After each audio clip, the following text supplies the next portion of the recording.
here in my makeshift lifestyle, in my makeshift life, in this makeshifty kind of world.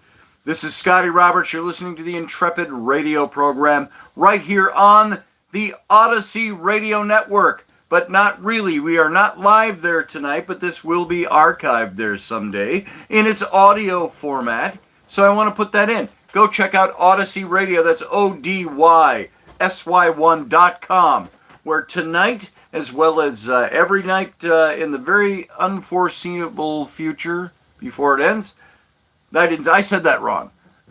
I twisted my words up. From tonight on, what you've seen in the past few weeks, you're going to hear audio rebroadcasts of this show from the 460-some archives of this Intrepid radio program over there at Odyssey Radio. That's ODYSY1.com.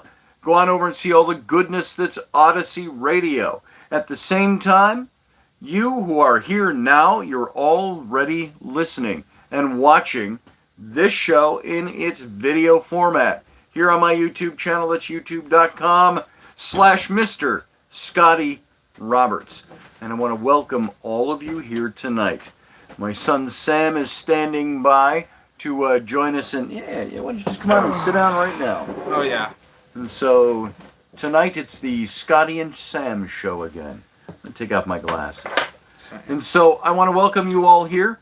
If I don't see you right away in the chat room like we normally do when we're broadcasting, I'm only getting, this is live. This is live, Maya. We are live tonight. That's why, and I got to say, for those of you who aren't here all the time or who are new to the program tonight, this looks different because we're not in the studio. We're sitting at the table in the kitchen in our camper, and it's all in my very makeshifty lifestyle right now. So you're hearing us live. You could call this more a podcast, but we haven't changed the name of that because we are the Intrepid radio program. We're just not broadcasting over the network right now. So I want to thank you for being here and welcome here. And those of you who are new here, that's what you're going to see. That we are, we look pretty homespun here, I think, right now. And because, everything's tipping on me here just a little bit. There we go. Now that cuts Sam's beard off. There you go. Up a little more. So, don't slouch. Didn't your dad ever teach you that? Michelle Cannon-Free is walking home. Good to see you, Michelle. As always. Doug Stack, good to see you. Did I see Matt Finn here yet? No, not yet. Oh, yes, he's here. Doug Stack is saying Phineas McFinicus. There you go. So it's good to have you all here. I'm not seeing everybody right away. Barbie D, good to see you. Maya, good to see you. Waiting for the stimulus checks to come in so I can get a camper. Yeah, wouldn't that be nice? And that will stimulate our economy. I was just over on James V. Johnson's show. I don't even know what the name of the show is. The Intelligence Group or something like that. How about that? I got invited to be part of the Talking Heads over there. And it's Jimmy Johnson, Britt Griffith, and me. And we've had Duggar on there, I think his name is. I don't know him very well. And we had somebody named E-Rock with us tonight. And I don't know those guys quite as well. So we're talking politics over there. So you're getting me fresh off of a political discussion, roundtable discussion. You can kind of liken it to if you've ever seen The Five over on Fox News or something like that. So I don't know what the link is. I didn't see it on his channel. I'm not sure what you're referring to there. Sorry. I can scroll back, but I ain't gonna. And so I welcome all of you who are here. And if I missed you, that's something I like to do in the live channel. Say hi to everybody when they come in. So, hey, Morgan. I see Morgan's here. And Barbie D, I think I said hi to. And Field Guy, there he is. He's here. Beth Kirkham, welcome to the show tonight. And so having come off, we just talked about on the political show with J.V. Johnson that I just got off of really 5 minutes ago. We were talking about everything from oil pipelines, the oil industry. We started talking about Biden's speech last night. And So the coronavirus stuff, the vaccines.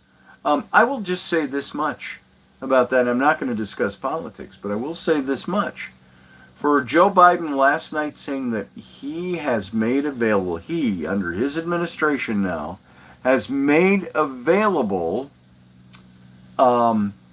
something like another 100 million vaccines, or 100 million vaccines. And in essence, what he was doing was he was saying, now that I'm in office, we're taking care of this problem.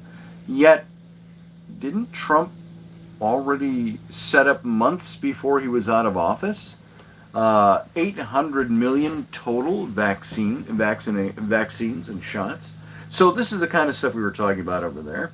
And obviously it's got a little bit of a conservative turn on it, because we're all conservatives, and that's okay. And we talked about transgenders in sports, things like that. Is it fair to grant a transgender person the right to compete with girls? We're talking transgendered boys and young men.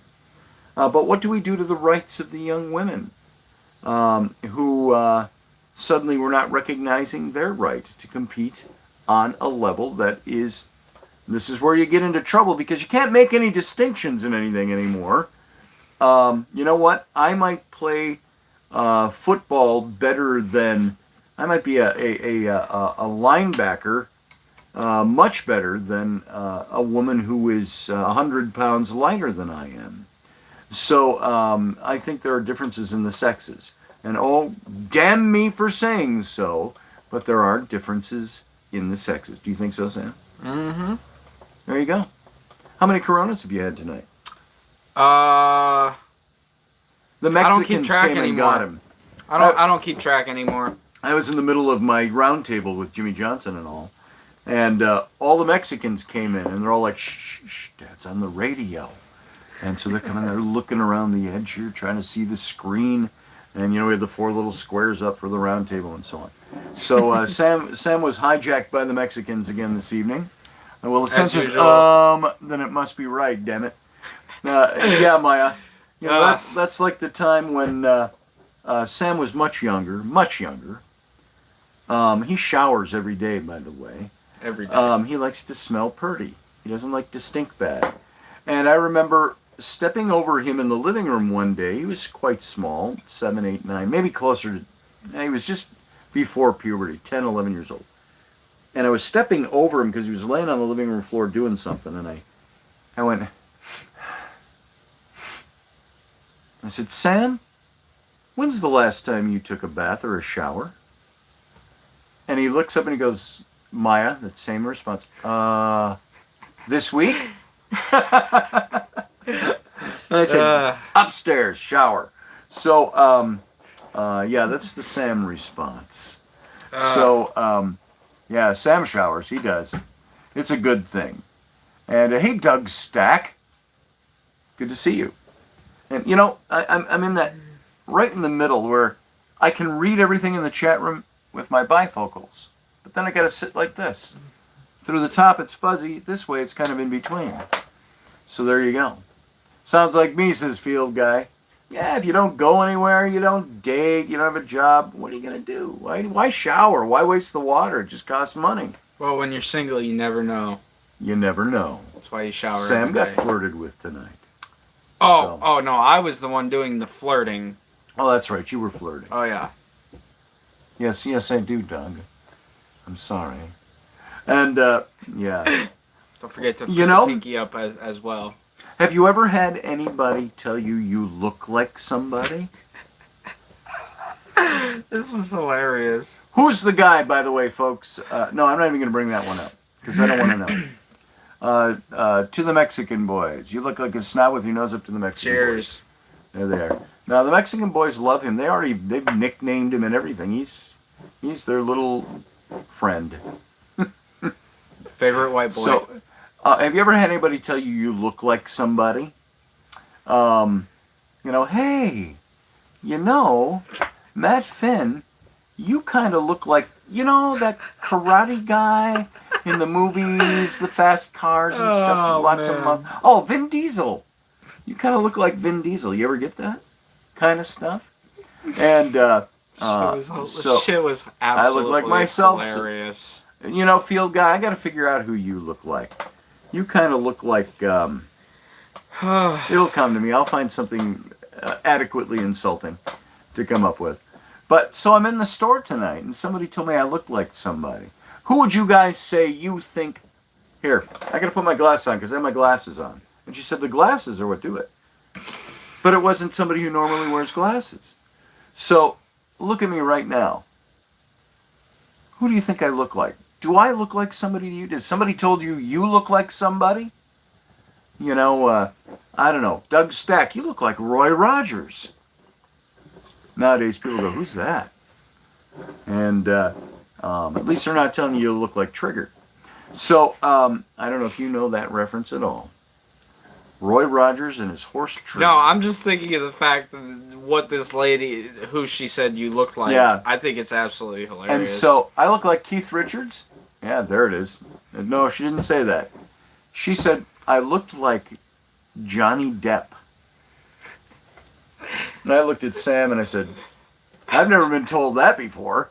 And I said, Johnny Depp?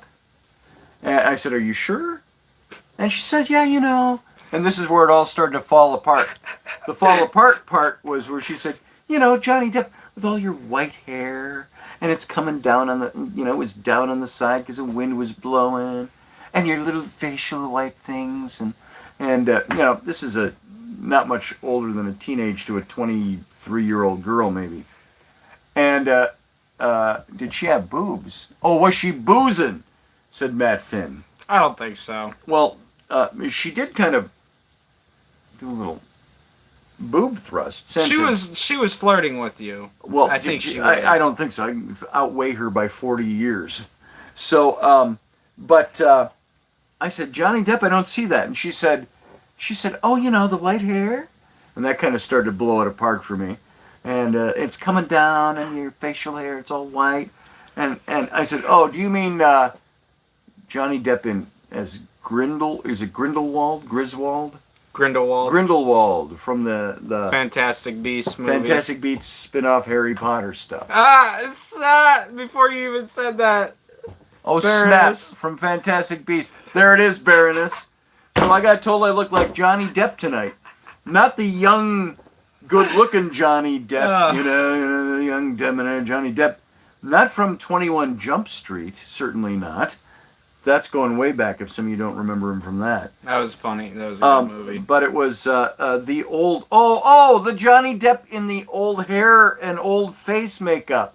Now I got it. Okay, thank you. Thank you very much, I think. So, there you go. Baroness is at work.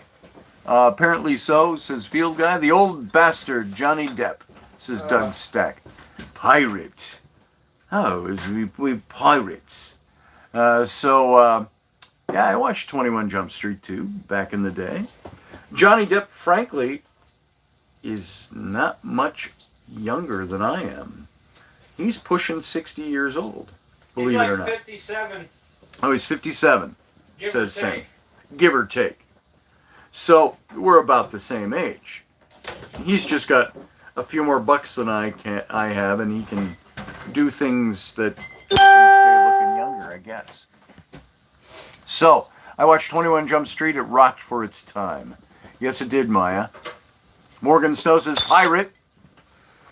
The old bastard Johnny Depp. I think, who was his girlfriend, again, that was laying all these charges on him? Amber Heard. Amber Heard. Bitch.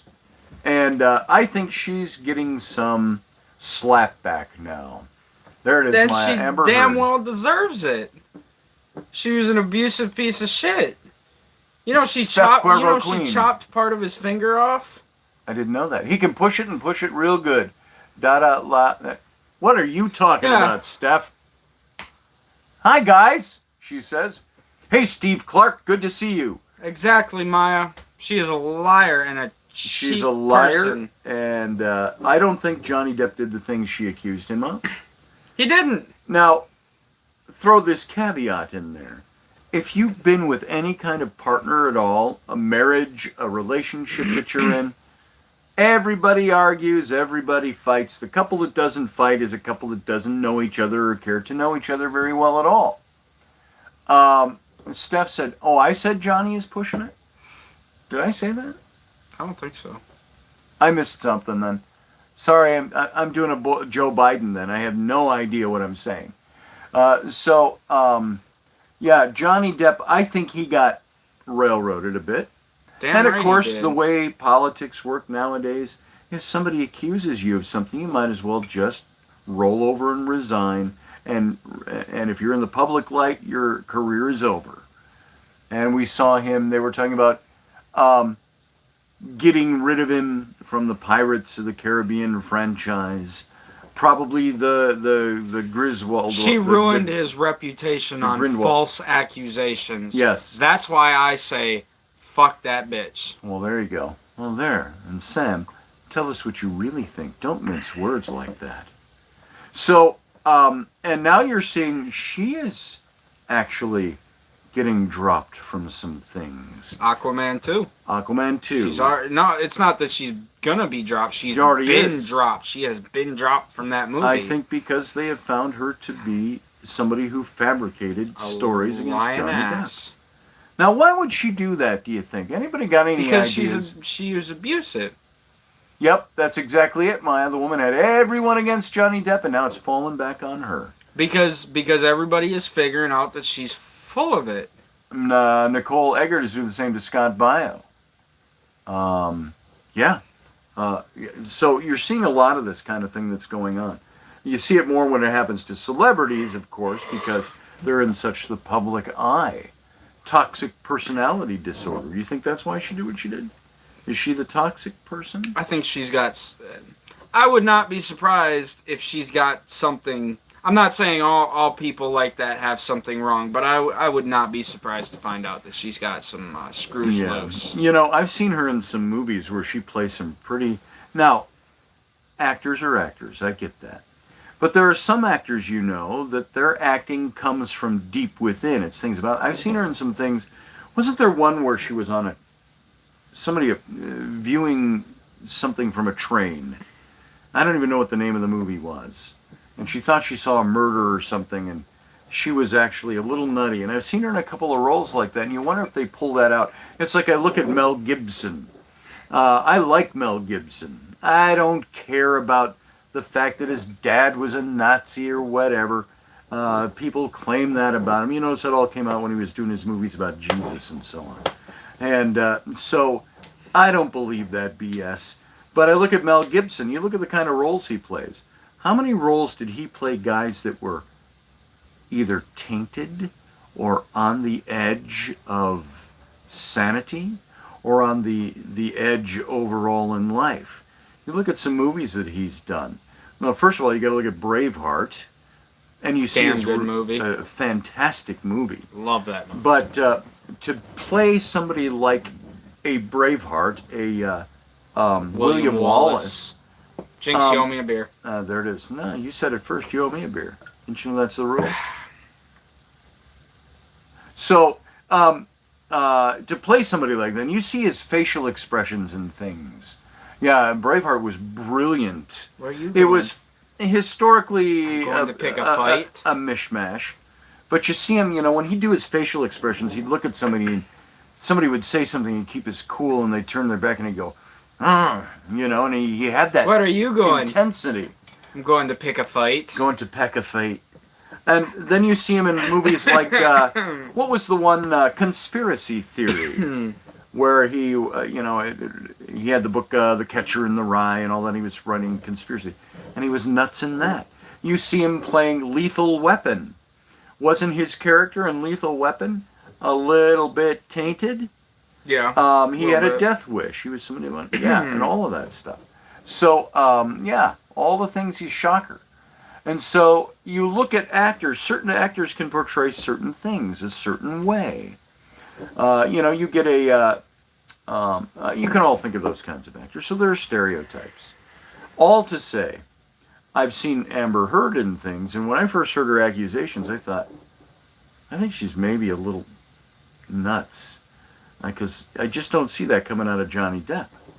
He just didn't seem to be that kind of guy, You know, and he had the kind of faux affectatious British accent that he put on everything. That's what he is. Amber Heard. Heard. Amber Heard. She was his girlfriend. She's been in movies. She was in Aquaman. She's been in other stuff. So that's why they're actors and actresses. Exactly, Steve. On that point, something very interesting comes to mind. Do all of you remember, are you old enough to remember Peter Sellers? He was a comic actor. He played in the 60s in the original Pink Panther movies. And, which, by the way, I have to add at this point, when they had Steve Martin recast as Inspector Clouseau in those movies, I thought it was horrible. You can't really remake that stuff. I love Peter Sellers, too. I liked him in Being There, if you've never seen that movie. Chauncey Gardner. You saw him in the Pink Panther movies. You saw him in a lot of different movies. I loved him in... remember he had his sidekick in the Pink Panther movies, just like the Green Lantern. Ghetto? I don't even remember. Well, he was a French inspector, wore a trench coat and a pull-down hat. But Peter, I saw him in an interview way back in the early 1980s. It might have been Johnny Carson even, or something like that. I was a college kid, and we had just seen the movie Being There, which came out. Yeah, Dr. Strangelove he was in, and it was a very bittersweet moment because they were laughing with him on the interview, and then they would ask personal questions. And he said something about being a comedian. Where do you get that from? And he said, oh, and he got very quiet. He says, oh, he said, I don't think you can be a good comedian unless you've been wounded very deeply. And you knew he was talking about himself. The saddest people try and make other people make smile. The best clowns, he said. Because they know what it's like to be sad. Remember, does anybody recognize the name Emmett Kelly? Anybody off the top of your head without looking it up? I just want to know. Anybody recognize who Emmett Kelly is by name? I'll tell you, Emmett Kelly was always happy to hear you two are having a lot of fun. I hope that was meant for us. We're trying. Emmett Kelly. Oh, you were, Maya. Fantastic. Emmett Kelly, the clown. Didn't Peter Sellers portray him in a movie, almost in mime, if I remember correctly? I saw it decades ago. And he's from Kansas, Emmett Kelly. Emmett Kelly was the famous clown.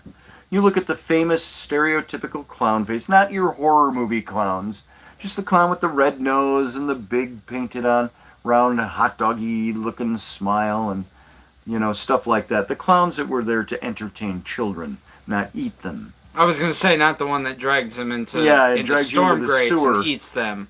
This is so. Peter Sellers portrayed him, and it was a very sad portrayal.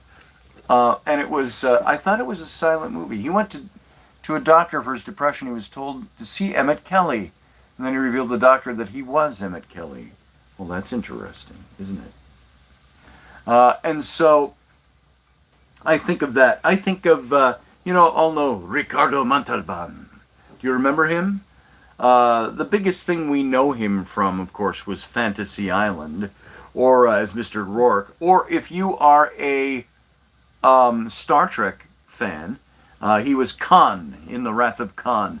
He was Khan in the original 1960s Star Trek episode, The Space Seed. And what did somebody mean? Well, John Wayne Gacy? No, not John Wayne Gacy. Hey, Claudette. Good to see you. Nice to have you here. Khan! So somebody yell that out. And so, fine Corinthian leather. Yeah, I remember that too when he was doing his car ads. Pardon me a second, I have to take a drink. Cheers. Quite. And so... He opened that beer 2 hours ago almost. I did. Well, no, I opened it just before the round table. It's not even discussion. Cold anymore. Yeah, that was almost 2 hours ago. That's cold. For mine is. Oh, yours is freezing. Yeah, because mine just came out of the fridge 5 minutes ago. Ricardo Montalban. I saw him in an interview once. This what be the little segment I told you about with Peter Sellers. I saw it likewise way back in the 80s. I saw an interview being done with Ricardo Montalban, and I think it was after The Wrath of Khan came out. And he's such a refined, classy Mexican. And he always had that strong accent. You know, he's a lot like an earlier version, you might say, or an older version of, who is now getting a little older, Zorro. Banderas. Antonio Banderas. But I saw Ricardo Montalban in an interview, and somebody asked him, they said, the question was something like, you know, you've made it very big, and you know, you started in Mexico and this and all this, and you've made it very big. Have you had your dreams fulfilled? The question was something like that. And Ricardo Montalban, he kind of looked down, he said, oh, he says, my dreams were shattered long ago. And he was very serious. And so you wonder about some of these people. Now, he didn't play a comic role, but yeah, he was perfect as Khan. He was. You know, the remake of that, of The Wrath of Khan, the remake of The Wrath of Khan was Star Trek Into Darkness. Mm-hmm. And they didn't do a really good job with the characters. The movie standalone would have been fine. But since we already knew who Khan was, we'd seen it done. Yeah, Jimmy Buffett, Cheeseburger in Paradise. Wasting away again in Margaritaville. Bum, bum, bum, bum, bum. Searching for my lost shaker of salt. Some people say that there's a woman to blame. The salt shaker's but I know. Right over there Bum, on bum, the stove. bum, bum, bum. It's my own damn fault. Dun, dun, dun, dun, dun. Jimmy Buffett, a huge Saints fan. Follower of mine on Twitter. Oh, that's cool. He follows you? That's outstanding, field guy. Let's see. I'm a bit of a nihilist, says Maya. Well, that could explain some things. I'll take a question of balance, actually. So, my sympathies. My dad likes Jimmy Buffett too. I love Jimmy Buffett. I like the whole Caribbean thing. The whole you're not really in the Caribbean down there. You're down in Key West, Key Largo. Jimmy Buffett, Key West, and I like that. I read a book a long time ago. If you look this up, you'll still find it, I think. I read this again in the 80s, back in post-college days. Bob Shakokis was the author, and he wrote a book of little short stories called Easy in the Islands. And it gave me that, combined with My Grandfather's Island off the north coast of Honduras in the Caribbean. All of that gave me that feel very early on in the 80s. I really had this thing for the Caribbean and Key West and Key Largo. Wasting away again in Key Largo. No, that's not the right one, is it? No, Key Largo. How did that song go? Anybody remember that song? What were the lyrics of that song, Key Largo? Came out in the 80s, again. Something, just like Bogey and Bacall. Something, something, Key Largo. Anyway. Was that a Beach Boys song? No, I don't think it was. No. Maybe they had their own version of Key Largo. This is very different. Hey, Iowa. And hey, Scott Allen. Good to see you guys. Good to have you in here. Iowa X. And so, but I liked that book. You should pick that up. Bob Shakokis, Easy in the Islands. It's probably long out of print, but you can probably get it on Amazon. Somebody look it up. Look up Easy in the Islands by Bob Shakokis, S-H-O, I can't remember if it's C-H or K, Shakokis. Look that up and see if that book's even available anymore. And you'd enjoy that. It's about he took some of his experience of island hopping down in the Caribbean for a couple of years, and he was a reporter, I think, for the New York Times or the New Yorker or something like that, back in the 80s. So, Key Largo, Montego Bay. Why don't we go to Jamaica, Bahamas? Come on, Pretty Mama. Oh, that one. Yeah, that's beach. That isn't the name of the song though. Key Largo. That's just words in the song. I'm looking for the name of the song, Key Largo. Somebody will get it. Iowa's playing Wisconsin right now. How about that? What's the best thing to come out of Iowa into Wisconsin? I-90. So, anyway, sorry about that, Iowa. So I wish it was in Key Largo. I'm freezing in Ontario, says Claudette. Oh, I'll bet you are. Now, my family's all back home up in Wisconsin and around the Twin Cities area in Minnesota. And yes, Wisconsin is part of Minnesota now. No, it's right across the border, right across the river. And most of the people in the town where I live, New Richmond, they all commute to Minneapolis, St. Paul for work. So that's 45 minutes away. So, but you go north of Minneapolis about 6 hours, you hit the Canadian border. Then what's up north of that? Why, Winnipeg. So, Ontario, Winnipeg, that is Ontario, isn't it? Yeah. You cross up by Lake of the Woods and all of that, and you cross the Rainy River, and you're into Ontario, Canada. So, it's just about, it's really gorgeous land up there. If you've never been up in Minnesota and Canada, I was going to say. In Canada, they share the boundary waters up in the north of Minnesota. So, what was Scott saying? I missed that. I see Steve lost his power early this morning. So, are you falling off the bench over there? Yes, I am. Here, I'll scoot over just a little bit. There you go. Not too much though. Just get your head in the picture. Don't leprechaun on us now, Sam, and go down below the view. Still it's like I could be talking over here and looking at Sam because he's slouched, and everybody goes, "Oh, he's your short leprechaun kid." I'm sitting up. So, yeah, you're sitting up, kind of. I see that. Oh man, Matt, there's so much more to it. Let's talk about Gumby, damn it. So let's talk about Gumby now. Did you mean Gumbo or Gumby? Is Gumby, when's he going to be canceled, by the way?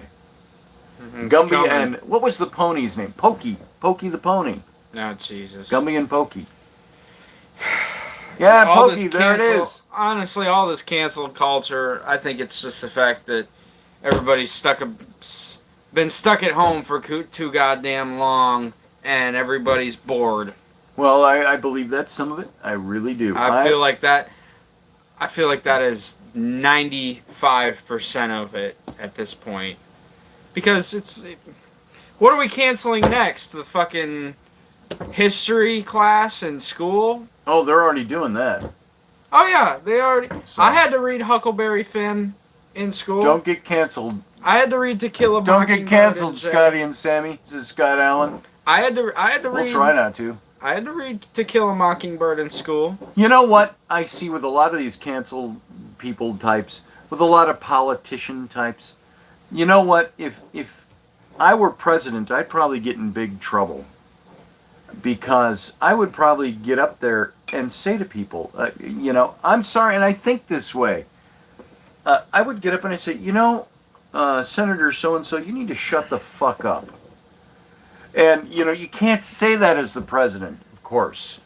The president of the United States. But there's sometimes I looked at presidents and I listen to people talking, or senators or whoever, and I go, why don't you just stop the argument and tell that person to shut the fuck up? S-T-U-F. S-T-F-U. Do that. I think why can't you? I don't know why you can't.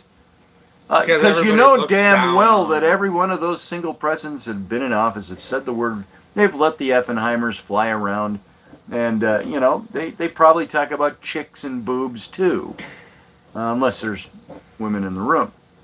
And if they don't, then they're odd. Right. they'd be odd. Because every straight man on this fucking earth Close the schools, Iowa X, you're right. Talks about boobs and lets the F-bomb fly. That's right. Yeah, Nixon tapes, he said it all the time. So did Lyndon Johnson. Oh my God, that guy he was your regular Texas, kind of, Lady Bird, fix me some fucking dinner. You can see it coming right out of Lyndon Baines Johnson's mouth. Oh, geez. So now we're talking. That's right, field guy. Hey, do me a favor. Go get that Matthew McConaughey book for me. It's sitting in my bedroom. Would you? It was sitting right there. Oh, is it? I thought it was. Nope. That's other books I got stacked here. So it's my reading stuff. So. Think fast. Yeah. Thank you. I forgot. I had already forgotten to use that one when I was in 5th grade. It was so old. Oh, I just lost my place. No, I didn't. There it is. So, this is for a little later. Just a little later. So, LBJ used the N-word all the time. Yeah, he did. And that's another thing. I'd say it, but YouTube would block my episode. And I've talked about this before, so I'll only mention it in brief mention for a couple of seconds. Why cannot adults say certain words? Why can we not, in intellectual discourse, talking about certain words, say them? Why can't you say the N-word? I mean, my son plays rap music. It drives me nuts. He's like, oh, my son's like, oh, man, I gotta relax. Click. I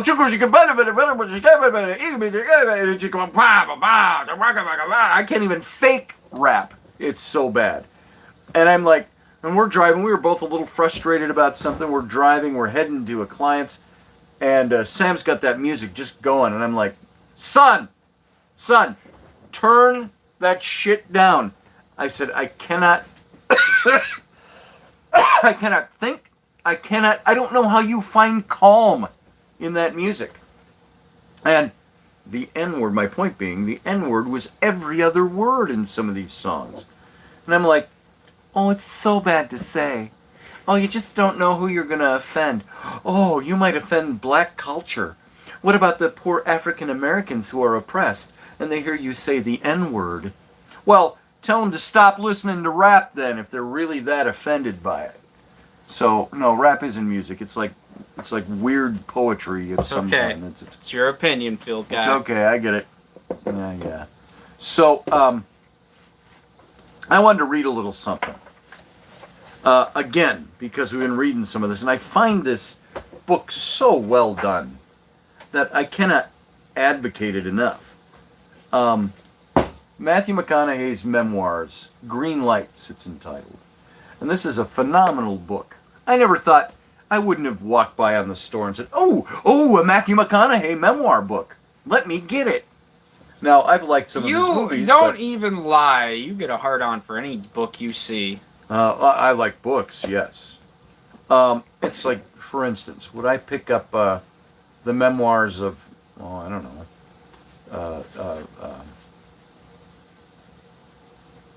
can't even think See? Because that's any book that he sees, he wants. Okay, would I pick up the memoirs of Keith Richards? No. Yes. Maybe to reference something. Exactly. Keith Richards came to mind because we were talking, and Doug mentioned he says that. No, but then he says, well, maybe to reference Keith Richards' memoirs. It doesn't attract me. It doesn't appeal to me. Now, I might pick up William Shatner's memoirs because I like him. I picked up Leonard Nimoy, all the Star Trek connections. I pick up political memoirs. I picked up the memoirs of Ronald Reagan. I read a book about Mornings on Horseback about Theodore Roosevelt. That wasn't strictly memoirs, but I like those kind of books. I like good biographies. I like historical nonfiction.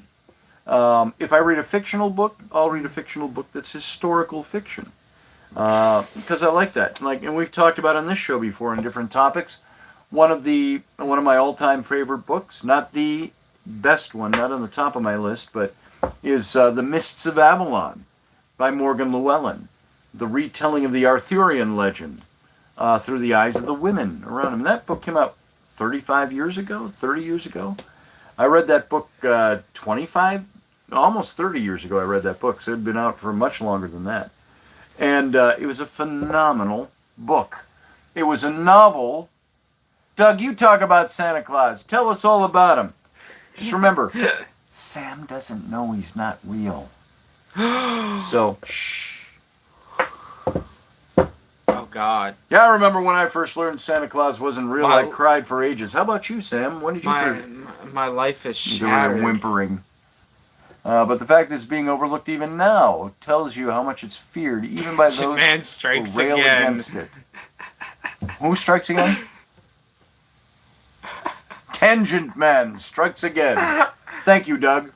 Tangent Man. We're Okay. going to call him that now.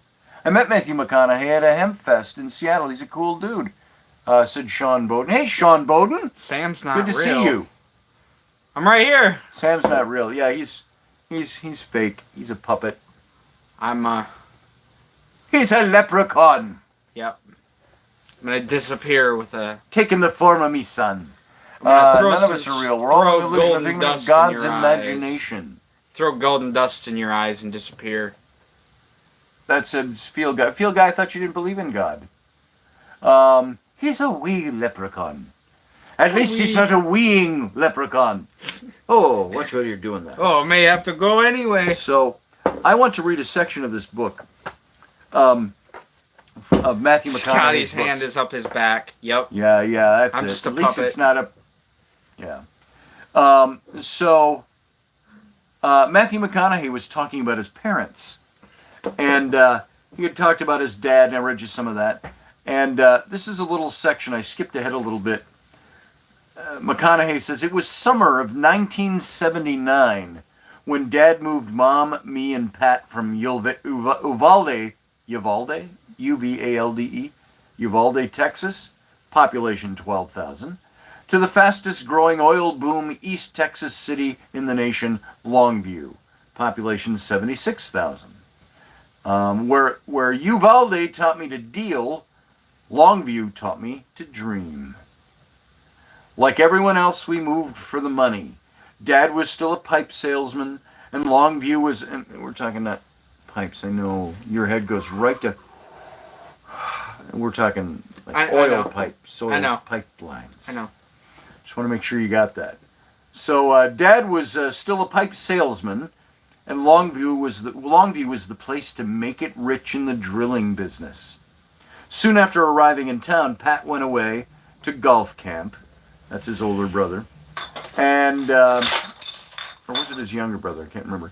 He went away to Older. golf camp, and Mom went on to extended vacation at a beach house in Navarre Beach, Florida. Mm-hmm. Rooster, his oldest brother, already a multi-millionaire in his mid-20s, had moved to Midland, Texas.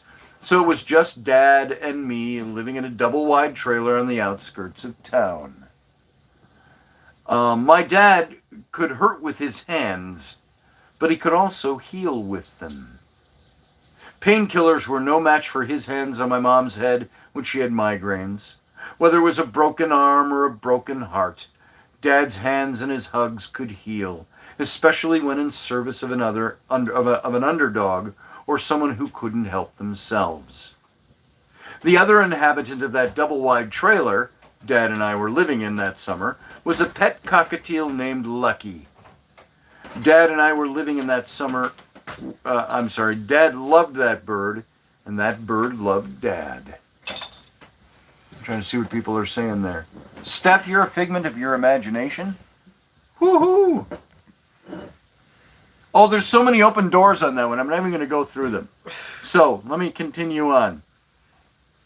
Well, let's see. The other inhabitant was our cockatiel named Lucky. Dad loved that bird, and that bird loved Dad. He'd open the cage each morning and let her fly around the trailer. She'd roost on his shoulder while he walked around and perch on his forearm while he petted her. He talked to Lucky.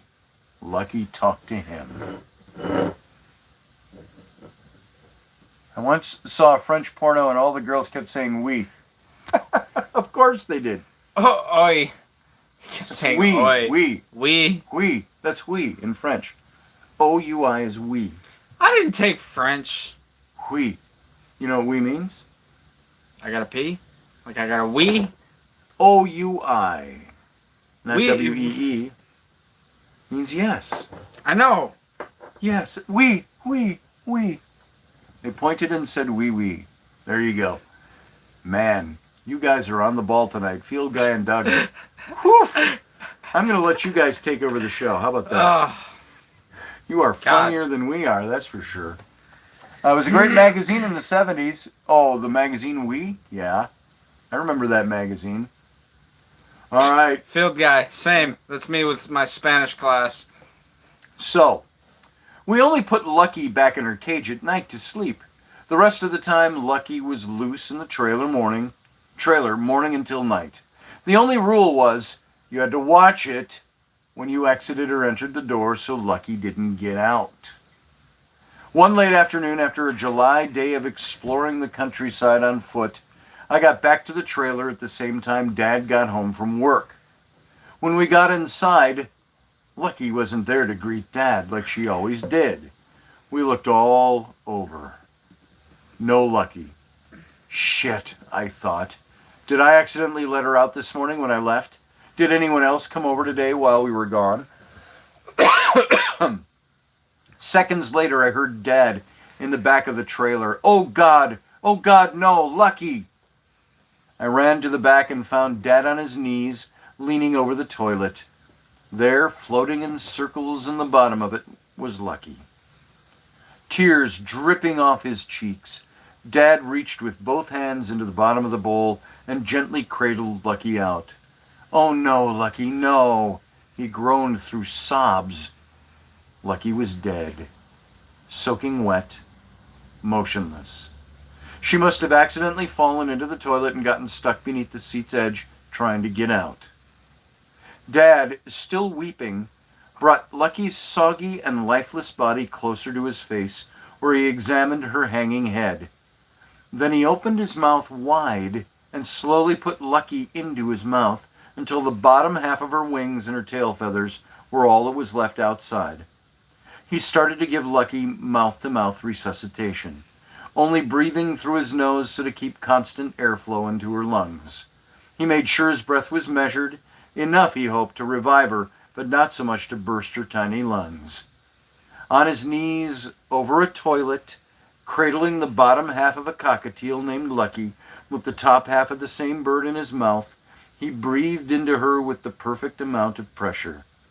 1 exhale, 2 exhales, 3 exhales, his tears soaking his already saturated bird. 4 exhales, 5. A feather quivered. 6 exhales, 7. A wingtip fluttered. 8. Dad lightly loosened his grip and released some pressure from his lips. 9. Another wing tried to flap. He opened his mouth slightly wider. 10. And that's when we heard, coming from inside my father's mouth, a small chirp. Now, with tears of pain turning to tears of joy, Dad gently removed Lucky's torso and head from his mouth. Lucky twitched some toilet water and saliva off of her head. Now, face to face, they looked into each other's eyes. She was dead. Now she was alive. Lucky lived another 8 years. Then he writes this in one of his little memos. God's Lucky, period. The goddess of luck is fortune. Fortune is the sister of fate. Fate is the divine order. And the divine order is God. So as far as I can tell, if you believe in luck, you believe in God. Now, you know, that story about that bird reminded me of my favorite quote from Red Foreman from that 70s show, those that watched it. Oh yeah, the dad? If I was a bird, I would fly into a ceiling fan. Ha! Nice. I'd fly into a ceiling fan. I got one more little section of this I'll read to you. Then we'll move on to some other things. I just don't get the difference between the N word and the word itself, says Maya. Its impact is the same unless you're a total moron. Exactly. That's the point. You can say the word, or you can say, you N-word. What's the difference? Once we've ascribed meaning to something, it means that thing. And so we're saying, Oh, the vowel I and E, and the double consonant g, and the N at the beginning, the at the end. You string those all together. Somehow, that utterance, that vocal, that frequency that's uttered, that sound, is the thing that renders offense. But black people don't use the ER. They use an A at the end. Yeah. And that's what makes it different Yeah. for them. So we talked about this. I dated a black girl for a long time, and I can tell by her his. for. I dated a black girl once. Oh, it has nothing to do with that. That has to do with living in the South for the past almost 4 years. So. There it is. There it is. We're joking around about some of the elderly black men that we've run into down here. And telling stories. What was it? What were we just going off on yesterday? You kept saying something. And you'd say... I don't remember. Oh, see, I remember. I remember things too, you know. And we were going, yeah. I'm sitting here on my porch, and I'm rocking away, and I have stories I can remember. I can remember stories like you're drinking beer. I see your beer over there. I can tell you about beer. I can tell you how to brew beer. I can tell you how to drink beer. And it was better than that yesterday because it was off the cuff yesterday. Was the juice worth the squeeze? Let's see. Does North Carolina count as a? I'm not sure what the squeeze was. Just a thought. I don't know. What squeeze are you talking about there, Iowa X? Yeah, what squeeze are you talking about? Well, there's 2 years I faked it as an Hispanic, says Maya, but I got over that. Oh, that's bad. That's kind of funny. We got to hear more about that. Your dad would kill you what? If you use the N-word. Oh, if I ever use the N-word, says Beth. Well, that's... does he say the N-word? I mean, the phrase, the N-word? Has he ever said that? And the thing is, what's the difference? Once you know what it means, what does it mean? So, I never used it either. As a matter of fact, I take that back. We did use it. When I was a little kid, but you know what? You never called black Americans the N-word, because we didn't know that's what it meant. We just say, it's like the word, let's watch for cancel culture, the word fag. Which means, in Great Britain, that's what is a fag? It's a cigarette. Cigarette. A fag is also a bunch of wood that you burn on a fire. Throw a fag on the fire. A fag is a vernacular or a strong diminutive against gay people. But we didn't know that because when I was 8 and 9, we didn't even know what gay people were. Well, in England, gay also means happy. The old English yes. definition of gay is happy. I'm so happy and gay. And the word is still in the dictionary. You can still use it. Are you gay tonight? Are you happy and gay, Sam? What's the Christmas song? Have yourself a merry little Christmas. Let your heart be light. There's a word with gay in there. I don't know. Don we now our gay apparel, fa la la la la la la la la. Some of you might go, well, it sounds like a gay song. It's not. It's the word. And so, but fag, we used to use that all the time. We'd tell you, dumb fag. We'd tell somebody, we didn't know what it meant. We had no idea it had anything to do with gay people. And queer wasn't even a word at the time, barely in the 70s. It just started coming out, the whole homosexual thing. But you'll hear gay people use it all the time. Oh, you just go home, fag. And, I've heard it said, I've heard it done. That's not as bad as the N-word, but, there are gay people who say you can't use the word fag because you're not part of our community. And I think that's the thing. You can use the word Nigga or Nigger. It's one of those I've just felt it. Oh my God! What if somebody is? There was an interview with Little John. He's a rapper. And Robin Hood. And no. Robin Hood and Little John running through the forest, laughing back and forth like But the other one had to say. It's one of those things Reminiscing of, this and that and having such a good time. Oodle-lotty, golly, what a day. it's Boom! one of those things of, yes, you can use that word, but just like politics, just because you side Welcome with back, Morgan. one side of politics, it doesn't mean people are going to like what you have to say. Like every other goddamn thing in this entire Elderberry. fucking universe. Yeah, that's very true. You can say it all you want. El negro conversa por favor. That does not mean whoever you're saying it to or saying it in front of is going to like what you have to say. Well, that's true. That's true. So, So I couldn't walk into a black bar and go, hey, my niggas.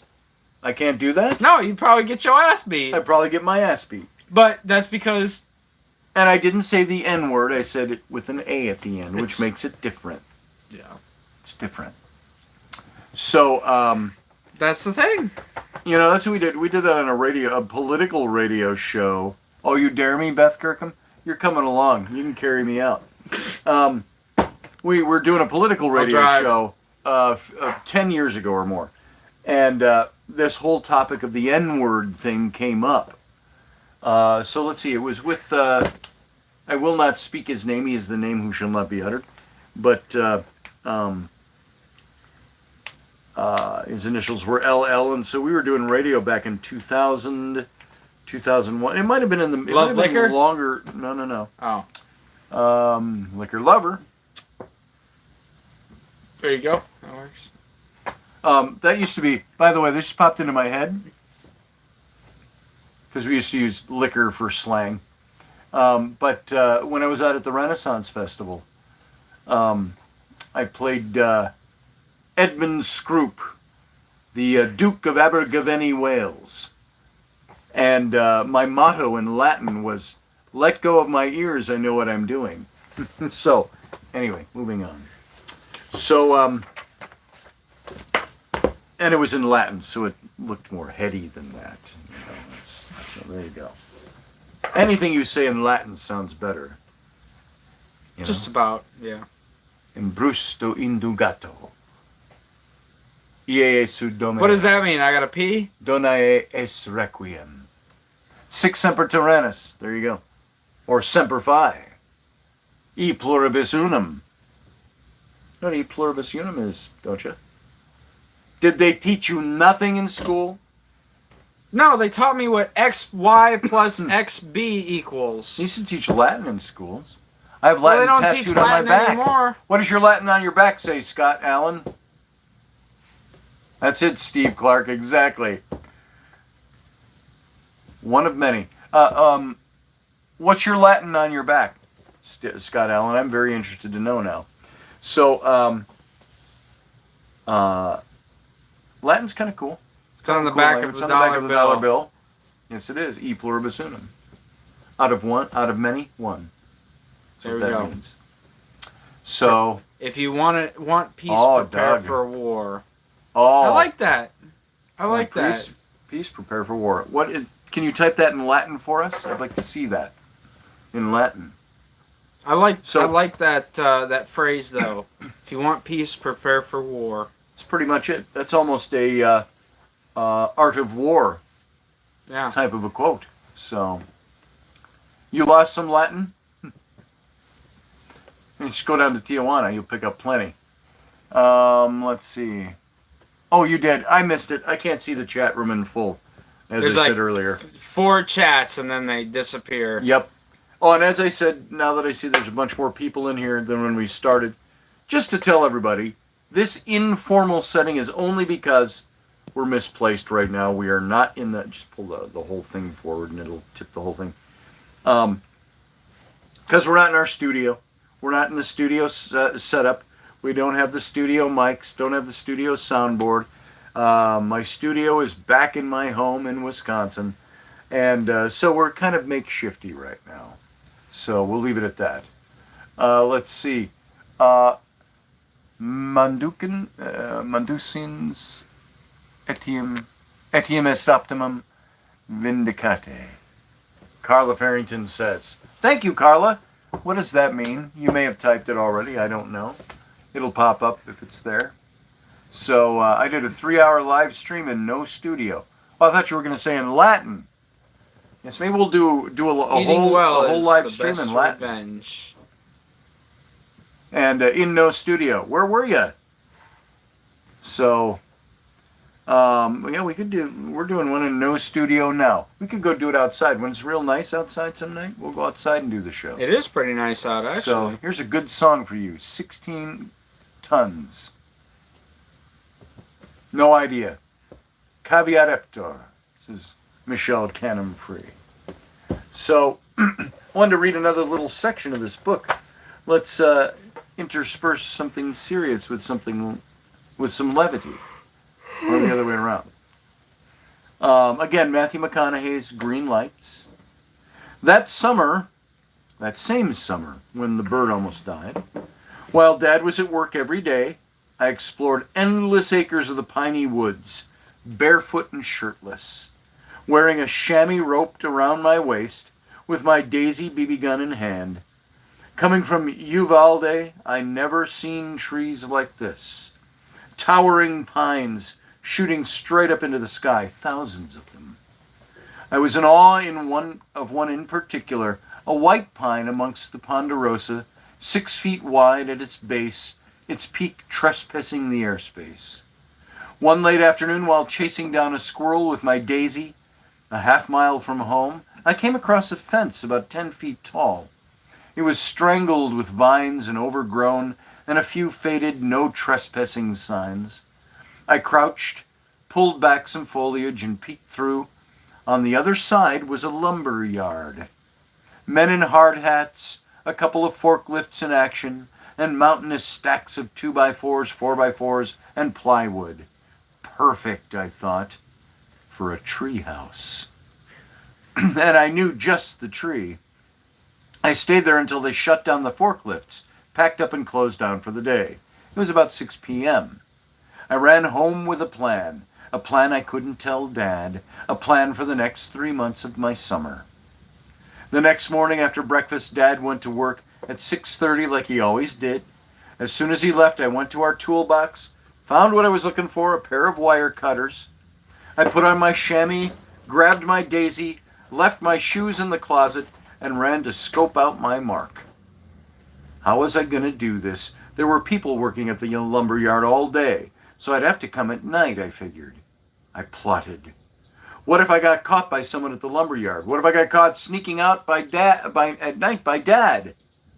And what if he then found out I was stealing lumber from a lumber yard half a mile from home? I was nervous. I was excited.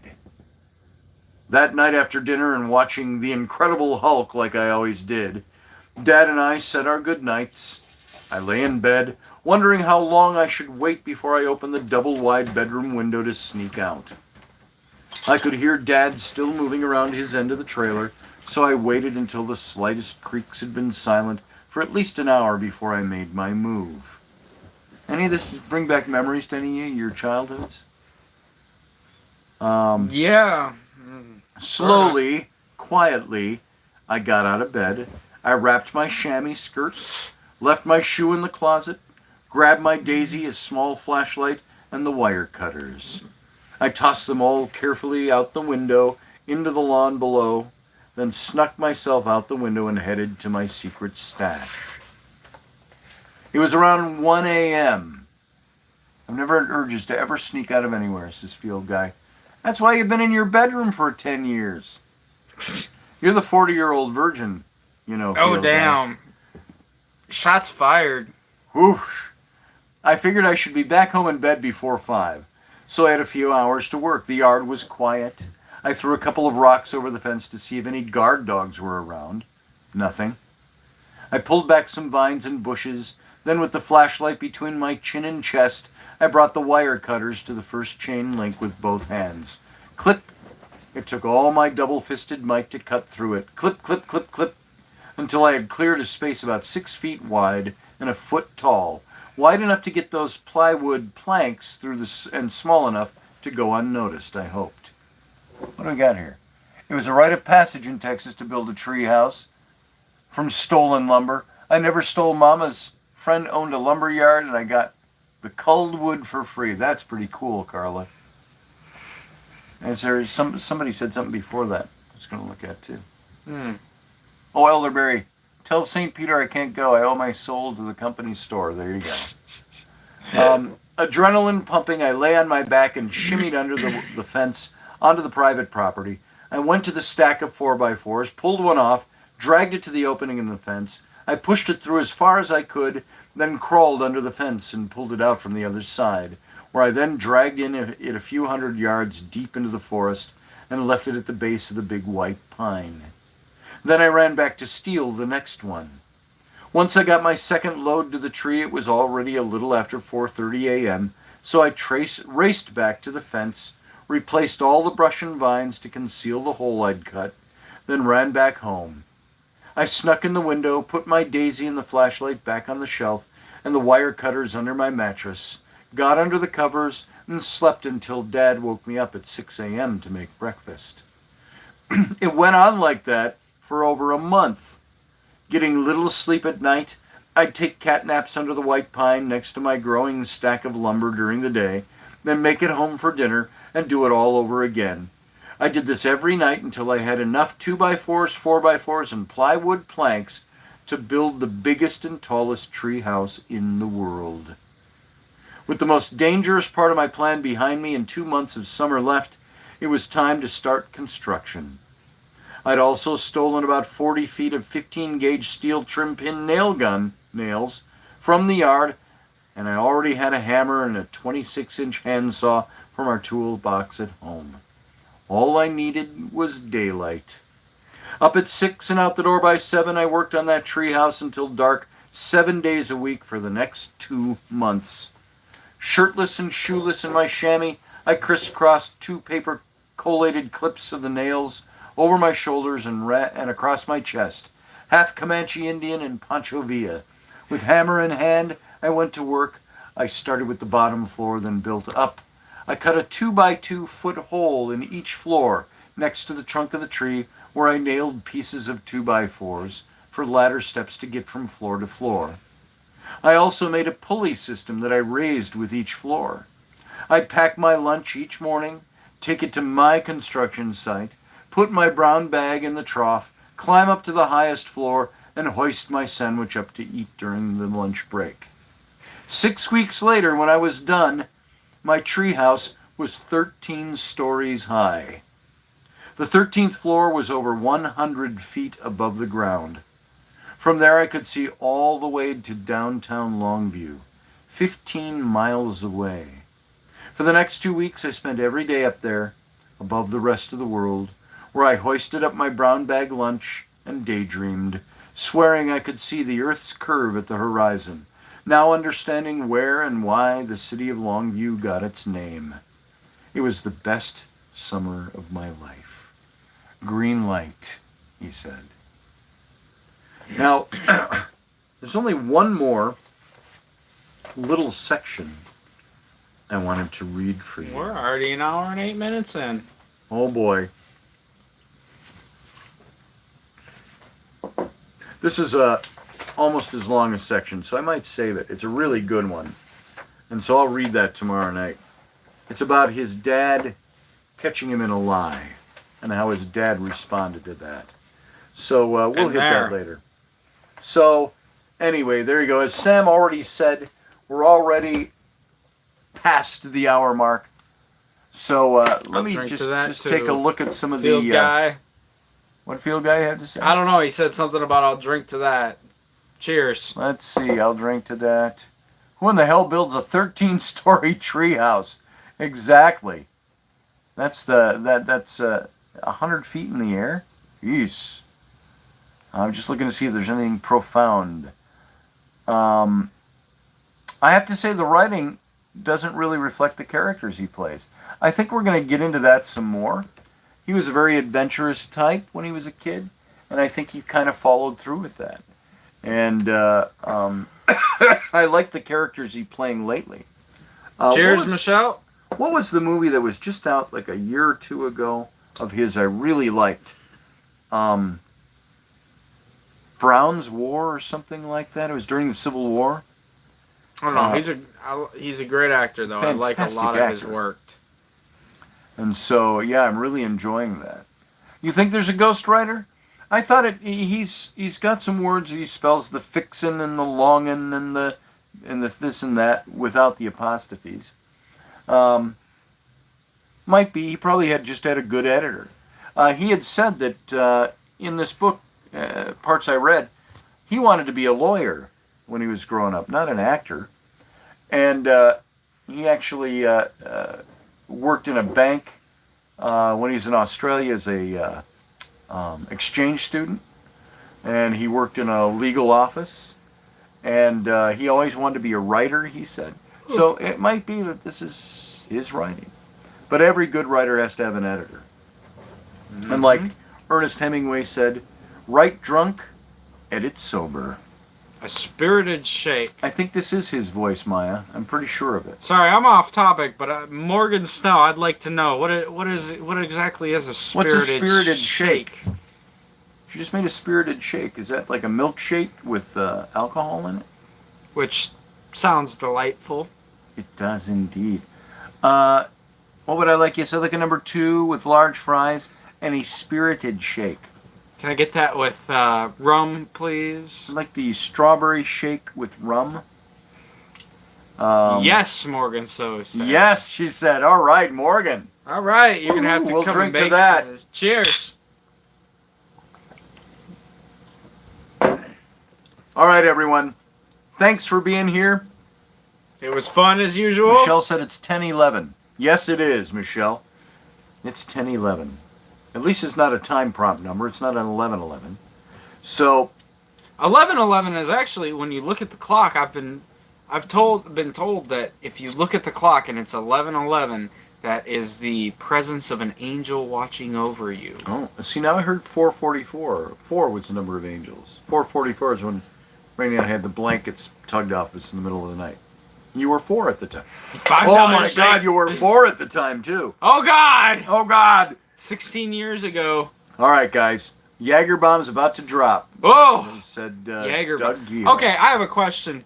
Yeah, or Doug Stack. Doug, how do you do Jaeger bombs? Because what I've been told the Jaeger bomb is it's a double shot of Jaeger. Shut up. And you drop it into a glass of root beer. That's a Jaeger bomb, isn't it? That's what I've been told the Jaeger bomb is, but I've been told a lot of other things about Jaeger bombs as well. I like Jello shots. Red Bull, yeah, Matt Finn said. Oh, Matt Finn, have you ever had Mad Bulls? It's probably what you're talking about, even. No Red Bull. No Red Bull. I don't understand Jaeger as no. That just means you're not drinking enough. I don't understand Jag. I don't understand Jaeger. I'll tell you, and I've told this story, so I'm not going to tell the whole story, but that one story I told you when I got drunk and I woke up naked in the field, this is back in 2000 or 2001. I love that he has a story about waking up naked in a field, and so do I. Yeah, I woke up naked in a field with my blanket wrapped around my head, like a big turban. See, I didn't have a blanket. All I had on was socks and tennis shoes. Well, and I was 3 miles away from my house. I had to steal an empty trash bag out of the football garbage can to get back to the house because I was 3 miles away from my friend's house where I was staying. Right on, Sam. Well, for real. Mine took place at Festival. Yeah. And it was out in the fields by the campground. And so I take the blanket turban off and I wrap it around my body and I can see the campground way over there. And I walk back there and my girlfriend is sleeping in the trail, Lindsay. And my clothes are laying neatly folded over the chair. And there I am. That means you thought about it before you did it. I woke up, yeah, because we'd had the big cast party the night before. And we always, as Royal Guard, we always wore suits and ties. So my suit was hanging there. My tie was folded neatly over the suit. So there I am naked in the field. And I woke up with the dew. And the sun wasn't quite up yet. It was the silvery sliver of light on the horizon. And so, see, I had a full sunburn when I woke up. Here, when I went back up, I was like, how did I get here? Where the hell are my clothes? And But the night before, Oh, we'd been man. drinking. I told you that story. Naked. That's right, Michelle. And so the night before, we'd been drinking Red Bulls and vodka, or Red Bulls and gin. I don't remember which it was. What is it with everybody? And it was a full thing of gin with a splash of half a Red Bull in it. And I was like, oh my God. I can't even drink Red Bull anymore because of that event. But I don't I thought I understand. had 2 of them, and I was told I had 8. But the upshot of this story, when I finally got up enough, I think I was still drunk. And I got up and I dressed in my costume to go up Ginger on life, site. Sam. Exactly. And so I got up on site, and I'm walking around in costume, and because I was a nobleman, people had the cast, they bow to you. It's part of the theater out there. And I'm walking by, and all the ladies of the court would walk by me, the high court, and they would curtsy to me, and they'd go, "Good morning. Yeah, good morning, Your Grace." And I'd say, "Good morning." And they go, "Hello, Scotty." And I'm like, oh my God, what the hell did I do last night? And that went on all day. I had So a woman. Scotty finds Jesus in the field, right where I buried him. No, I'm kidding. That's a joke. That's a joke. I had a woman from the Renfest flirt with me because she told me later on, she was honest about it, I looked like a younger version of my dad. And that's why she flirted with you? Yes. Who was this? Cat. Who? Cat. Cat? Out Cat? from Renaissance. That was the same weekend. Cat that up I from went- Fairfield office. That was the same weekend that. I'm done drinking. What? Okay, so Kat said that, huh? Shut up. Yeah. That's interesting. Kat's Yeah. mom always wanted me to marry her, so. There you go. So I had a chick take a shot at a party and spit Jagger out all over me. Matt Finn. I went once. cow tipping when drunk. And I've I got had one a like bull that. I went to a almost friend's caught me bachelor at the party. time. Went to a friend's bachelor party, and this is back in. Your mom and I was the first year we were married. It was back in God. 1989. That was a wild year, I'm sure. I had a pair of black pleated in the front David Klein pants and a royal blue silk shirt. Oh, God. And I mean, it was buttoned up to the neck, you know, the style we all had back then. And I went to this bachelor party. They had strippers. Of course they did. Go figure. And these strippers ended up 2 women smearing themselves in whipped cream. And It's not a bachelor party if you don't have strippers covered in whipped cream. covered in whipped cream. Well, I'm sitting there, and a very might I add, a very rather fetching looking stripper, naked with whipped cream all over her boobs and every part of her body, came and strolled in front of me. I was sitting in a chair, and she plopped onto my lap and pressed herself against me. "Hi," she said. And my response, you know what I did? I stood up and I pushed her away. And you know what my response was? "This is silk!" I've never heard that story. And I had to go home to your mom. Oh, God. And we were newly married. And I left right after that. I was like, oh, I can't stay around. But I went in the bathroom first, trying to... You know what happens when you get silk wet?